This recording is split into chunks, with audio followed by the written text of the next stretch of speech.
"Hold still while I tie you up," Mountain Man whispered to his trembling obese bride, his actual intent. "Hold still while I tie you up," he whispered. The woman in the wheelchair froze. Her hands trembled, her breathing shallow, tears spilling down her cheeks. Serenity, Sarah Whitfield, had never felt so small, so helpless, so exposed. The man standing over her, Dr. Gabriel Gabe Mountain Hawk, was not just her husband, but the very surgeon who had saved her life months ago after a brutal riding accident shattered her spine.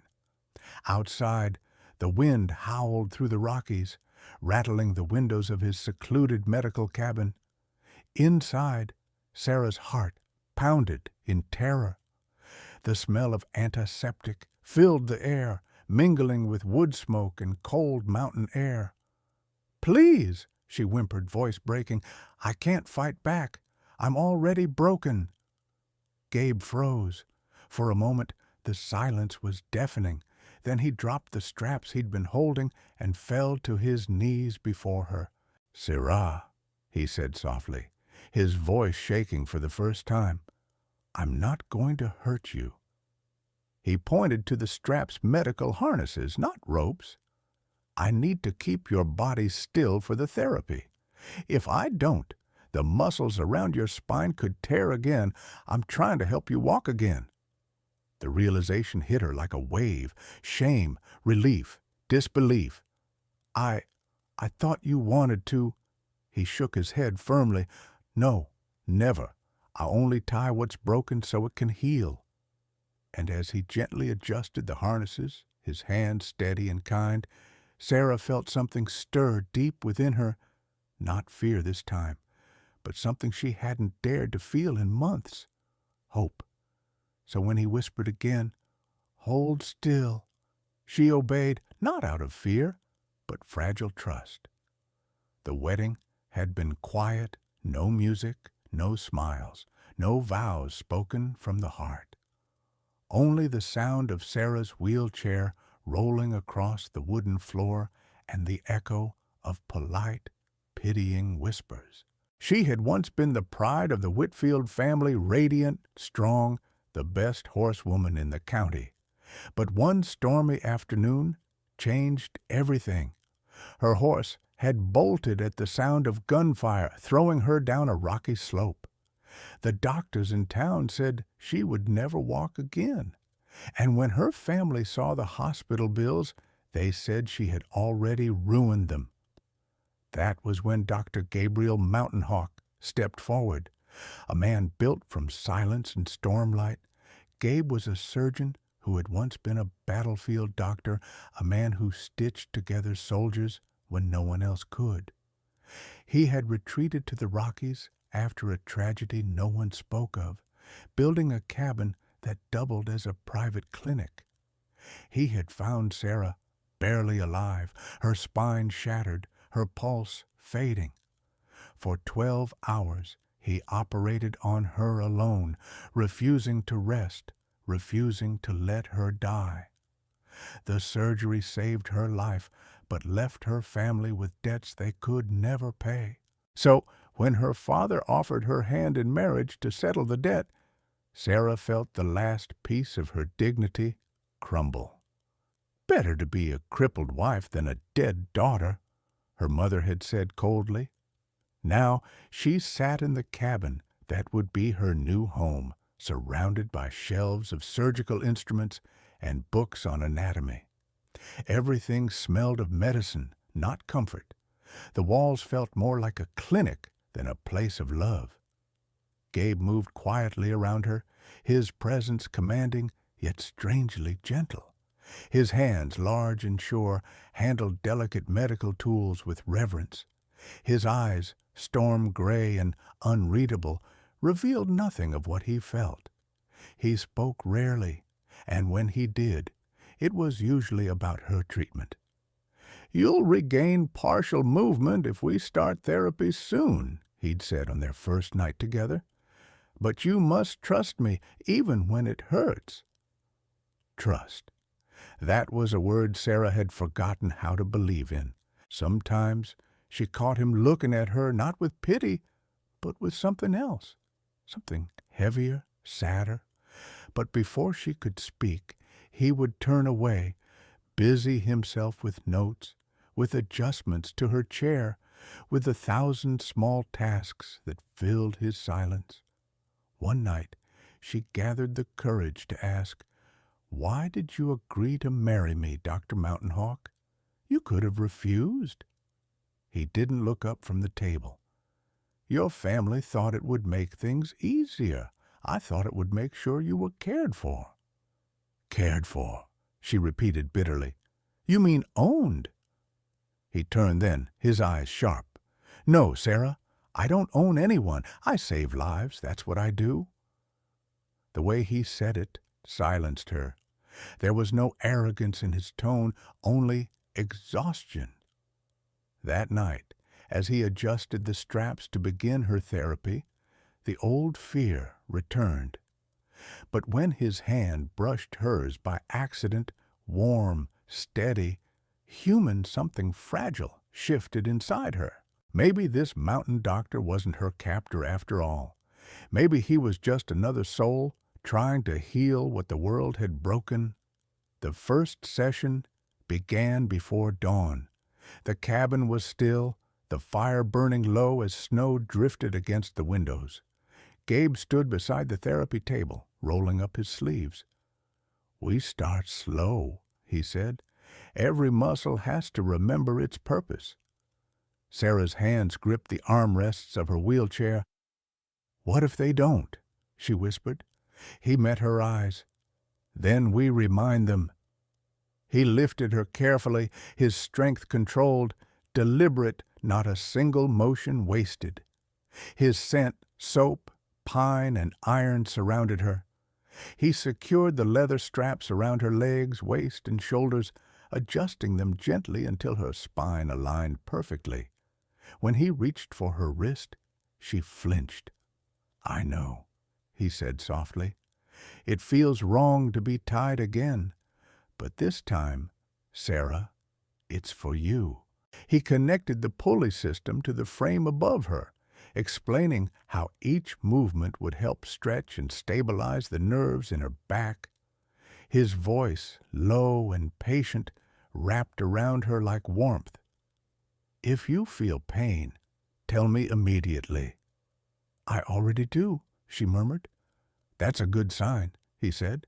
"It means your body remembers." The first pull of the ropes made her gasp. Her breath caught, her fingers trembled. For a moment, she thought she'd break. Then suddenly, a small wave of heat spread through her spine. Sensation. Gabe's face lit up. "Good. Again." Each session grew longer, more demanding. There were days when she screamed, begged him to stop, cursed the life that had left her half alive. And there were nights when he stayed awake by her bedside, massaging her legs, whispering encouragement until she slept. "You don't have to do this," she told him one night, her voice raw. "Yes, I do," he replied. "You're not a debt to be paid, Sarah. You're a life worth saving fully." Bit by bit, she began to trust him. He took her outside for short sessions when the weather allowed. The air on the ridge was crisp and thin, and every breath felt like survival. He built a ramp beside the cabin, set up parallel bars, and taught her how to use them. "Don't fight the mountain," he said. "Let it teach you balance." Some days she fell hard. Once she sobbed in frustration, slamming her fists against the frozen ground. Gabe didn't scold her. He simply knelt, steadying her shoulders. "If you can still get angry," he said quietly, "then you haven't given up." He was right. By the third month, she could feel faint tingling in her thighs. By the fifth, she could stand for nearly a minute with support. The day she took her first unassisted step, Gabe's composure cracked. He caught her when she stumbled, laughing through tears he never meant to shed. "I told you," he said, voice trembling. "You'd walk again." Sarah leaned against him, her forehead resting against his chest. "I didn't believe you." "I believed enough for both of us." That evening, they sat outside as the sun bled over the peaks. The mountains glowed gold, the air full of pine and promise. For the first time, Sarah didn't see the cabin as a cage. She saw it as the place where she had begun again. And as Gabe watched her watch the horizon, he realized something he hadn't dared admit even to himself. He wasn't just healing her body anymore. She was healing something far deeper inside him. By spring, the mountain began to thaw. The icicles that had hung like daggers from the eaves melted into soft streams that whispered against the stones outside. Inside the cabin, warmth had begun to return as well, not just from the fire, but from the rhythm of two people learning to live in quiet harmony. Sarah could now move across the main room with a cane, the rubber tip tapping lightly against the wooden floor. She was slow, careful, but she was walking something she had once thought she would never do again.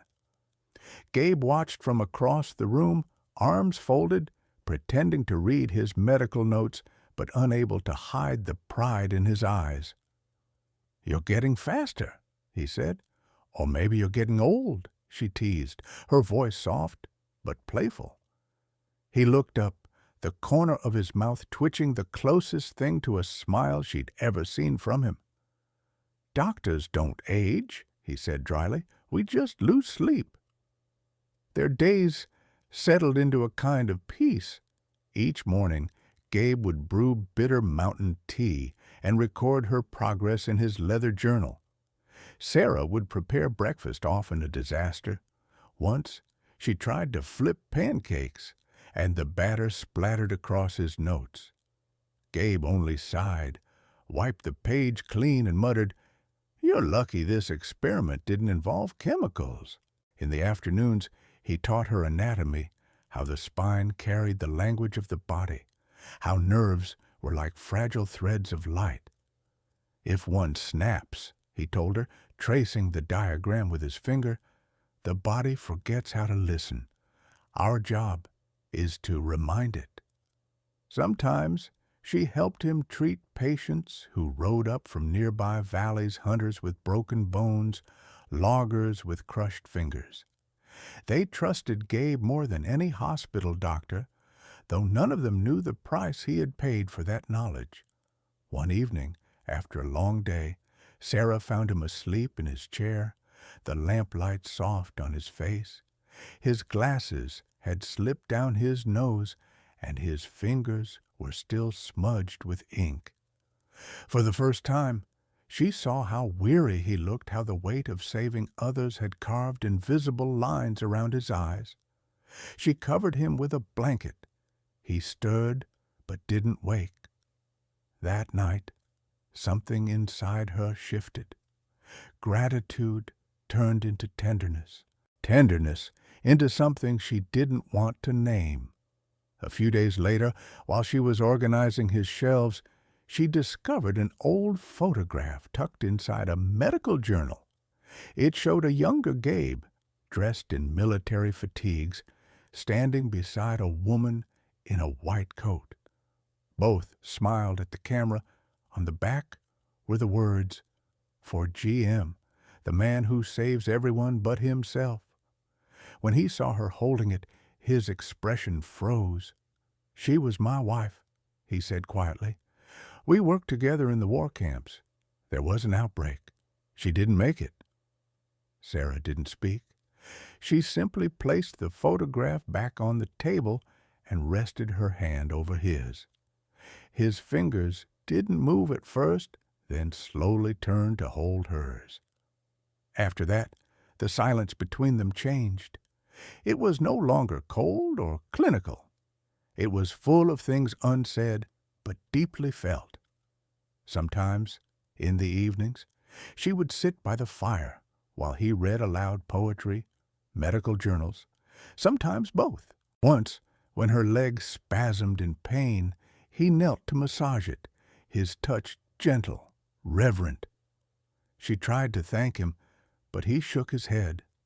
"Don't thank me for doing what's right." She looked at him, her voice trembling. "And what if what's right begins to mean something more?" He didn't answer, but his hand lingered on her knee longer than it should have. As weeks passed, the cabin began to feel like home. The sound of their laughter, hesitant at first, then freer, echoed against the timber walls.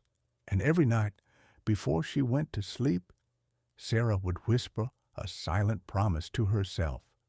She would walk again, not just for her, but for him, for the man who had tied her down only to set her free. The first letter arrived with the thaw. Gabe found it one morning in the small wooden box by the trail no return address, just his name written in a hand he recognized immediately.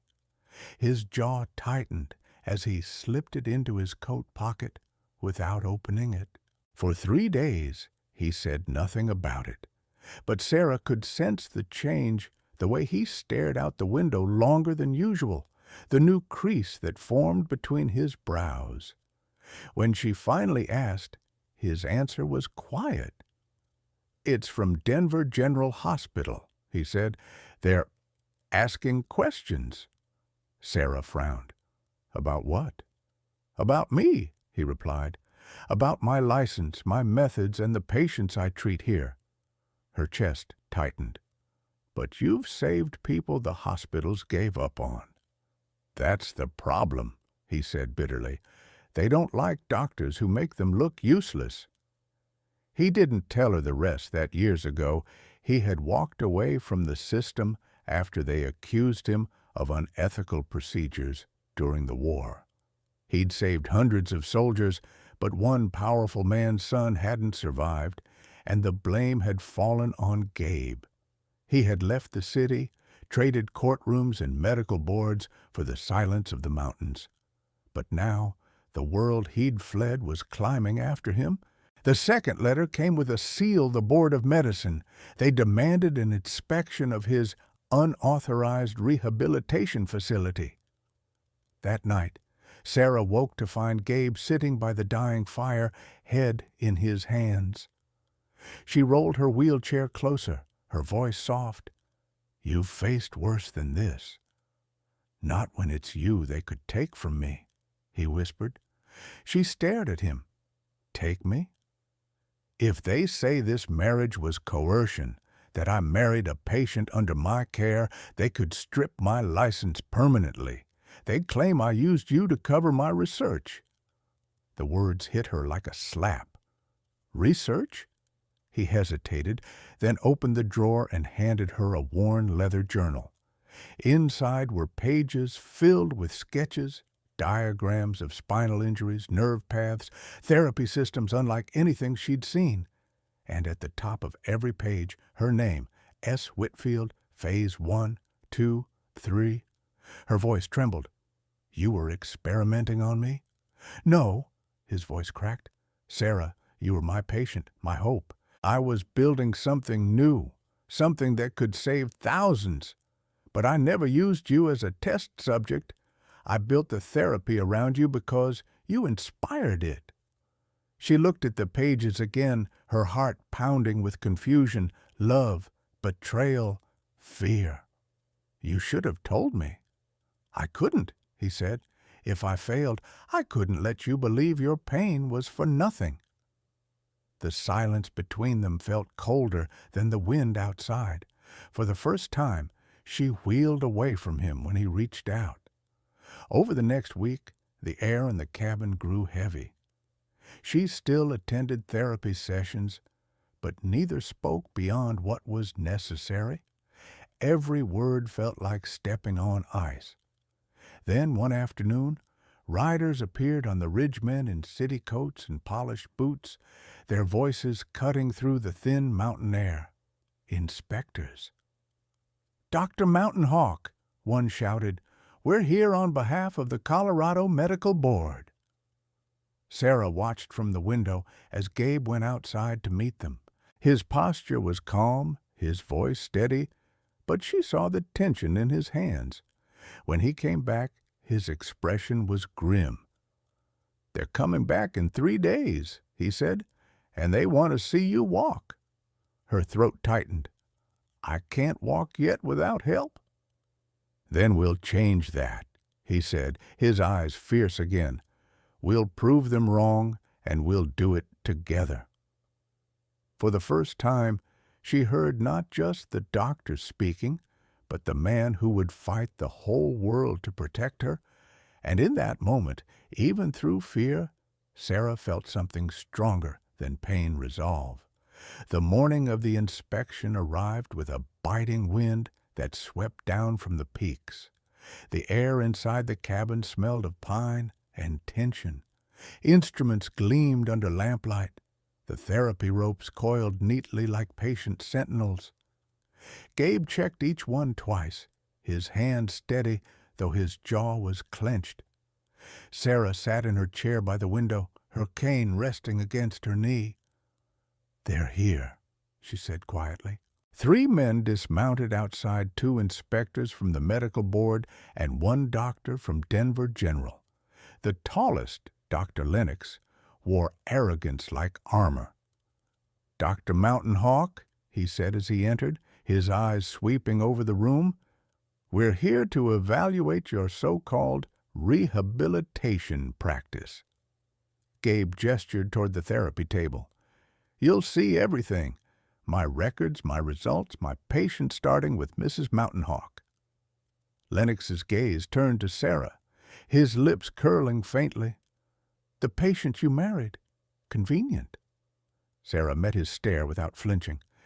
"The man I married saved my life. Without him, I'd be in the ground." He smirked. "We'll see." They examined his instruments, muttering among themselves, finding fault where none existed. When Lennox picked up one of the leather straps, he held it like evidence of sin. "Primitive," he sneered, "illegal restraint." "It's medical support," Gabe said calmly, "used for spinal traction." "Used to bind a patient," Lennox interrupted, "to cover up malpractice." That was when Sarah moved. Slowly, painfully, she pushed herself up from her chair. The room went silent, except for the soft click of her cane against the floor. She took 1 step, then another. Her legs trembled, but she didn't stop until she stood between them. "You want proof?" she said, voice shaking but clear. "Here it is." She let go of the cane. Gasps filled the room as she stood, unsupported, her body trembling but upright. "These straps didn't hurt me," she said. "They healed me. Every mark on my skin is proof of a man who never gave up when everyone else did." She took another step, faltering, but determined, and reached for Gabe's hand. "He didn't tie me down to trap me. He tied me so I could rise again." Lennox's mouth opened, then shut. The inspectors exchanged glances. One of them, older and kinder-eyed, finally spoke. "Doctor, these results are extraordinary." By the time they left, the tension in Gabe's shoulders eased for the first time in months. Outside, the men spoke quietly among themselves, but their tone had changed respect, not ridicule. Sarah turned to Gabe. "Did we win?" He exhaled slowly, then smiled a real, unguarded smile that reached his eyes. "We did more than win. We proved them wrong." And in that moment, as snow began to fall softly outside, the doctor and his once-broken bride stood together, stronger than the mountain that had tried to bury them both. Weeks passed, and the cabin on the ridge was no longer just a place of recovery, it had become a sanctuary. News of Sarah's miraculous recovery spread across the valley, then beyond the mountains. Letters began to arrive, not from inspectors this time, but from patients seeking hope. Gabe built new therapy frames beside the cabin, reinforced with polished oak and steel pulleys. Sarah, now walking with only a light cane, helped adjust the straps for each new patient. She spoke to them softly, showing her scars, her tremors, her first unsteady steps. "Don't be afraid of being held in place," she would say. "Sometimes healing starts when we stop running from what hurts." One evening, after they'd finished their last session, Gabe stood beside her on the porch.